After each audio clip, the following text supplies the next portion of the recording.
This is our trip to Gold Run, California. It's not very far from Auburn. There's a picture of the old town before modern civilization came in. This is what's left.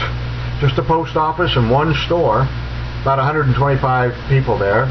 They hydraulic mined the hills. Some of them were completely washed away.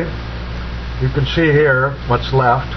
Some of these cliffs, beautiful cliffs with the gravels and the brush down below.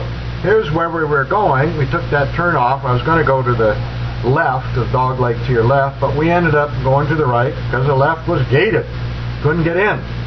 Anyway, so we went off to the right. You can see that road heading on the right there. We wanted to go to that other area. This is a road, not a bad road at all.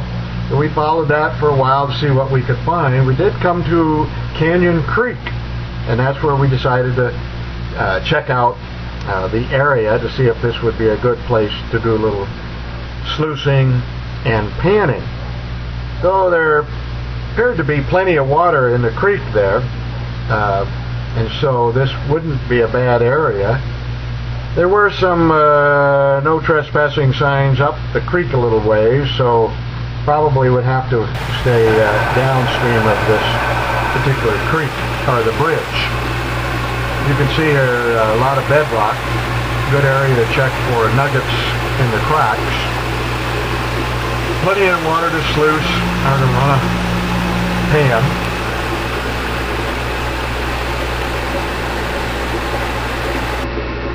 So this gives you a little bit of a view of the size of the creek. Not real deep or anything, but certainly plenty of water to do a little panning and sluicing. It's right in the middle of the gold country. This is right in the middle of where the tertiary riverbeds that carried all the gold were cut by these creeks. So there's a good chance that we'll find something in these creeks. So we had to move on. We went back to the intersection and parked, and then hiked down the roads that we otherwise couldn't drive on. Roads are going right through the area that was hydraulically mined. You can see a lot of gravel left in the roads, some open areas, indications of previous inhabitants, some cabins, not much left of those, as you can see. But this is right in the area where we would possibly want to do some metal detecting, checking for gold in the ground and left over from the mining operations. There's a couple miners there. You can see the gravel in the roads. This was all throughout the area. The gated area was very secure. We couldn't go through there at all. This is the rest stop right near there. It's right at the base of the cliffs that have been hydraulic mined, and they showed there how that was done, some of the equipment. So this rest stop is right in the mine itself. We were checking it out because it looked like a place to access the mining area for metal detecting. There's the cliffs that were washed and the process that they used. So a lot of the gold was taken out, but a lot of gold left over and a lot of gold in the ground. They put it in these sluices, carried it out.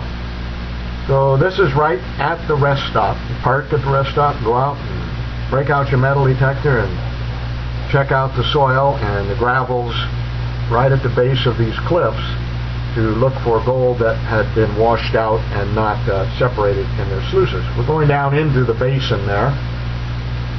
This shows some quartz in the bedrock right in the basin. Plenty of quartz. This looks like a channel that was dug to move water from one place to another. This was to show you the area that we would be metal detecting in. It's pretty dense, so a little difficult, but it might be productive. Gravels, quartz, a lot of quartz in the ground.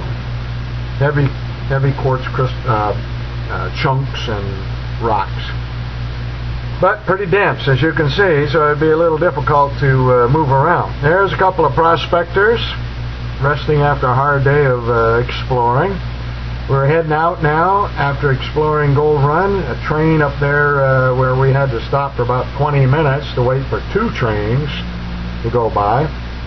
I wanted to jump out and take this little guy for a ride. This was right out of Gold Run, but you know what? I won't do it. Next time, I'll be out there.